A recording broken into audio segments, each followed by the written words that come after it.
आदिशक्ति गायत्री। जय सनातन धर्म। गायत्री महामंत्र की साधना आराधना जागृत जीवंत प्राणवान साधना है। धर्म सम्मत, शास्त्र सम्मत, विज्ञान सम्मत है। हमारे ऋषि महर्षियों ने, अवतारों ने गायत्री महामंत्र की साधना की थी, यज्ञ किया था। इसकी महिमा से हमारे धर्म ग्रंथ भरे पड़े हैं। मैंने भी अपने 41 वर्ष के गायत्री साधना के जीवन में गायत्री महाशक्ति के अनेकों चमत्कारों का अनुभव अपने और अपने शिष्यों के जीवन में किया है। उन्हीं में से कुछ घटनाओं का वर्णन मैं कर रहा हूँ।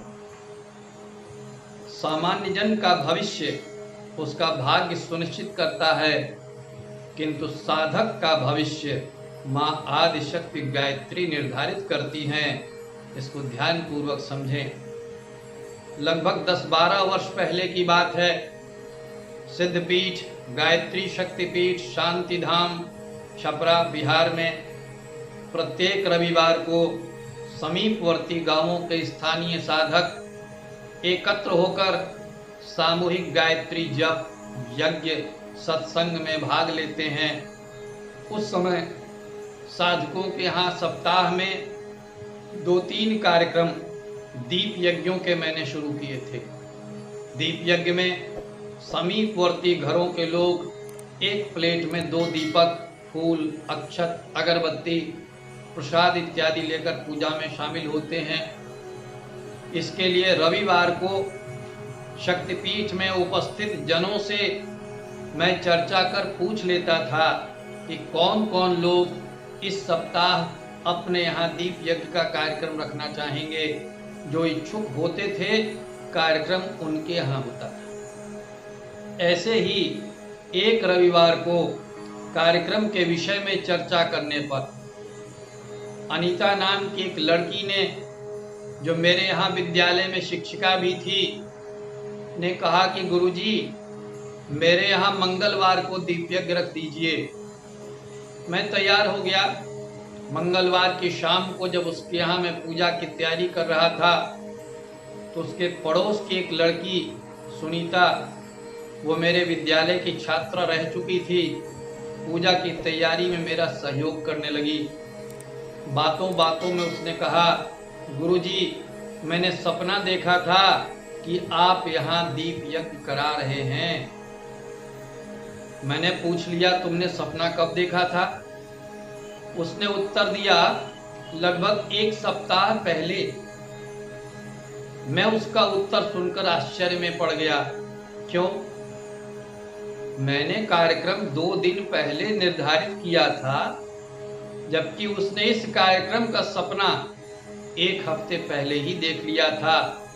तो मित्रों, क्या कार्यक्रम मैंने निर्धारित किया था या माँ आदिशक्ति के द्वारा निर्धारित कार्यक्रम को मैं संपन्न करा रहा था? जरा सोचिएगा। इसलिए सच्चे सनातनी हिंदू बने। श्री सत्य सनातन धर्म की आधारशिला गायत्री महामंत्र जप और यज्ञ को अपनाएं। सुख, शांति, समृद्धि, सुरक्षा, यश, कीर्ति का वरदान पाएं। इसी प्रकार की एक और चमत्कारिक घटना आपके बीच रखने जा रहा हूं।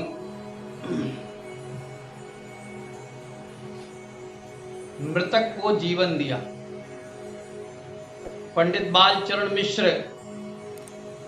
लिखते हैं कि मेरे पिता, जो इटावा जिले के निवासी थे, श्री गायत्री के पक्के उपासक थे। प्रातःकाल 4 बजे उठकर शौच, क्रिया, स्नान आदि के बाद संध्या करने के समय गायत्री देवी की आराधना किया करते थे। कई बार तो देवी जी की आराधना में इतने मस्त हो जाते थे कि वे अपने तन की सुध बुध को भूल जाते थे, यानी ध्यान मग्न होकर देवी जी के रूप के दर्शन तक किए। एक समय मेरी माँ बहुत बीमार हो गई। दवा बहुत की मगर आराम नहीं हुआ। कोई 15 दिन हो गए मगर पीड़ा नहीं हटी।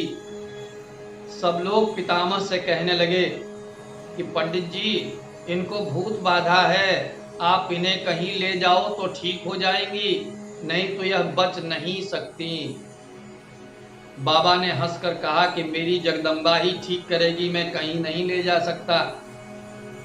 बाबा साहब दादी माँ को उठाकर जिस स्थान पर संध्या पूजन किया करते थे वहां वेद माता गायत्री का एक कांच में मढ़ा चित्र रखा था। बस उसके ही सामने दादी माँ को सुला दिया कि माँ तेरी शरण में यह पड़ी है, रक्षा करो, तथा गायत्री देवी का जप प्रारंभ कर दिया। बाबा ने अन्न जल तक त्याग दिया। दूसरे या तीसरे दिन दादी माँ ने करवट ली तथा मेरे पिता जी से कहा कि मुन्ना प्यास लगी है। पिताजी ने जल पिलाया। तीसरे दिन इस तरह का हाल देखकर सब लोग दंग रह गए।